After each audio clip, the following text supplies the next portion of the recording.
दोस्तों, इस वीडियो में हम समझने वाले हैं एंटरप्रेन्योरशिप के बारे में, साथ ही समझेंगे उसकी कैरेक्टरिस्टिक्स के बारे में।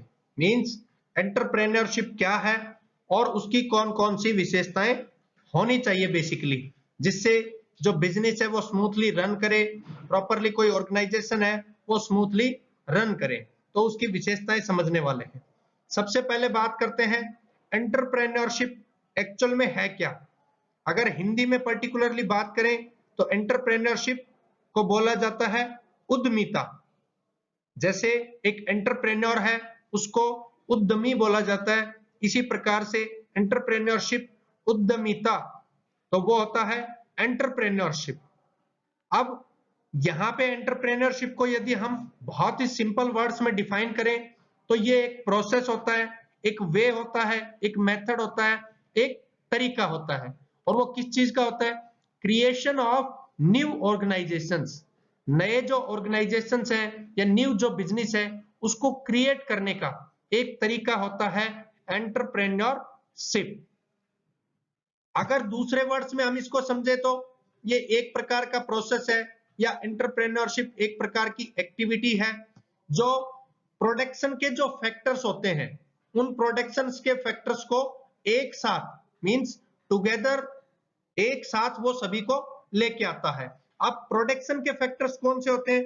प्रोडक्शन के फैक्टर्स की मैं बात करूं तो मैन है बेसिकली, इसी प्रकार से मटेरियल है, इसी प्रकार से लेबर है, इसी प्रकार से लैंड है, कैपिटल है।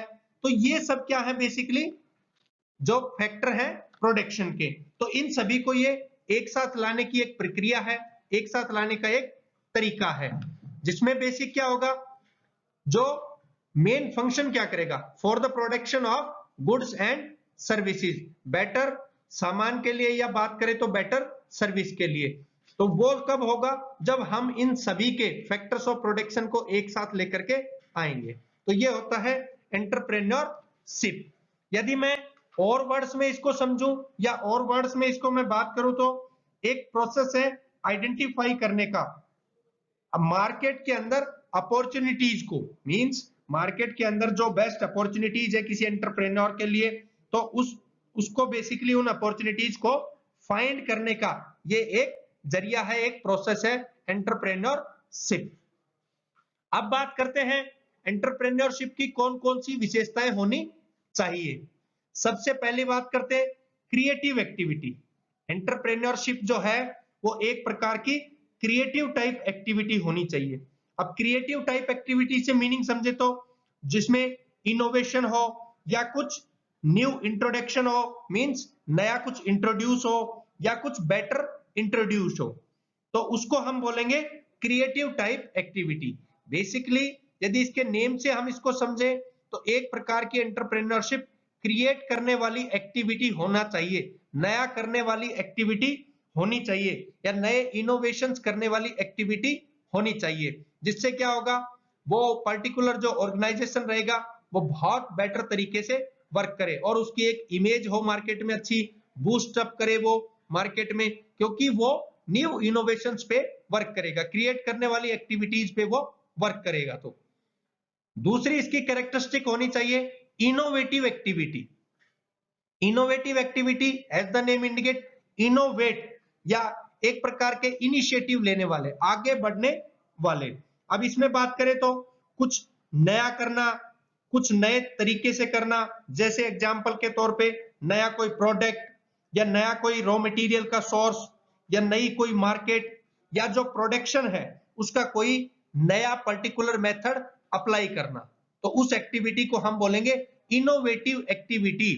मीन जो एंटरप्रेन्योर है वो न्यू एक्टिविटीज के साथ में वर्क करे, नया जो प्रोडक्ट है उसको लॉन्च करने की कोशिश करे, नए जो रॉ मटेरियल के सोर्स है उनको ढूंढने की कोशिश करे, न्यू जो मार्केट है वो फाइंड करने की कोशिश करे, प्रोडक्शन के नए नए मेथड अप्लाई करने की कोशिश करे जिससे प्रोडक्शन भी स्मूथ चले, साथ ही में ज्यादा प्रोडक्शन हो और वहां पे टाइम कम लगे, टाइम रिड्यूस हो, लेबर की कॉस्ट कम हो। तो ये सब इनोवेटिव एक्टिविटीज के द्वारा ही संभव है। नेक्स्ट इसकी एक्टिविटी होनी चाहिए एक डायनामिक प्रोसेस हो। जो हमारी एंटरप्रेन्योरशिप है वो एक डायनामिक प्रोसेस हो। डायनामिक प्रोसेस से मीनिंग क्या है? एक प्रकार का गतिशील प्रोसेस। अब गतिशील प्रोसेस से मीनिंग कि जो एज पर चेंजेस होते हैं जो सोसाइटी में, उन सोसाइटी में चेंजेस के अकॉर्डिंग वो प्रोसेस रन करे। इससे क्या होगा? यूजफुल अपॉर्चुनिटीज मिलेंगी एक बिजनेस के लिए। ये सबसे बेस्ट बेनिफिट रहेगा एक डायनामिक प्रोसेस का। नेक्स्ट है ऑर्गेनाइज एक्टिविटी होनी चाहिए, या इसको बात करें तो एक प्रकार से संगठित टाइप एक्टिविटी होनी चाहिए। एंटरप्रेन्योरशिप नजदीक लाने वाली। अब किन चीजों को एक साथ लाने वाली? सबसे बेस्ट है प्रोडक्शन के फैक्टर्स को एक साथ लाने वाली ये एक्टिविटी होनी चाहिए। और प्रोडक्शन के फैक्टर्स जैसा हमने प्रीवियसली बात की, लैंड है, लेबर है, अदर रिसोर्सेज है, कैपिटल है, तो ये सब क्या है? जो प्रोडक्शन है उसके बेसिक फैक्टर्स हैं। तो इन सभी फैक्टर्स को एक साथ लाने वाली ये एक प्रक्रिया होनी चाहिए, एक प्रकार की एक्टिविटी होनी चाहिए। उससे क्या होगा? उससे सबसे बड़ा बेनिफिट ये मिलेगा, एंटरप्रेन्योरशिप बहुत कम समय में बहुत जल्द ऊंचाइयों को छूने की कोशिश करेगा, क्योंकि यही एक्टिविटीज है जो किसी भी बिजनेस को रन करने के लिए रिक्वायरमेंट, किसी भी बिजनेस को एक अच्छे उच्च स्तर पे पहुंचाने वाली एक्टिविटी, ये सबसे बड़ा इसका बेनिफिट होता है। नेक्स्ट यदि हम बात करें तो गोल ओरिएंटेड एक्टिविटी, जो हमारी एंटरप्रेन्योरशिप है वो एक प्रकार की गोल ओरिएंटेड एक्टिविटी हो, या जो भी बिजनेस हम रन कर रहे हैं, जो ऑर्गेनाइजेशन सेटअप कर रहे हैं, उसका बेसिक जो मेन एम है वो एक गोल ओरिएंटेड एक्टिविटी हो। यदि मैं एंटरप्रेन्योर की बात करूं तो एंटरप्रेन्योर का बेसिक जो मुद्दा है वो यही रहता है कि कोई ऑर्गेनाइजेशन हम सेटअप करें और उससे मैक्सिमम से मैक्सिमम प्रॉफिट लिया जाए। लेकिन अकॉर्डिंग टू गवर्नमेंट पॉलिसीज, जो प्रॉपर डॉक्यूमेंटेशन होती है, जो प्रॉपरली वर्क होते हैं, तो उनका मेन फंक्शन क्या है कि ये देश की इकोनॉमी में भी हेल्प करे। जो लोग हैं, पीपल्स है, उनका लिविंग जो स्टैंडर्ड है वो लिविंग स्टैंडर्ड अप करे, बूस्ट अप करे उसको। इसी प्रकार से जो पीपल्स हैं उनके लिए ज्यादा से ज्यादा एम्प्लॉयमेंट का जनरेशन हो। तो एक प्रकार की गोल ओरिएंटेड टाइप एक्टिविटी होनी चाहिए एंटरप्रेन्योरशिप।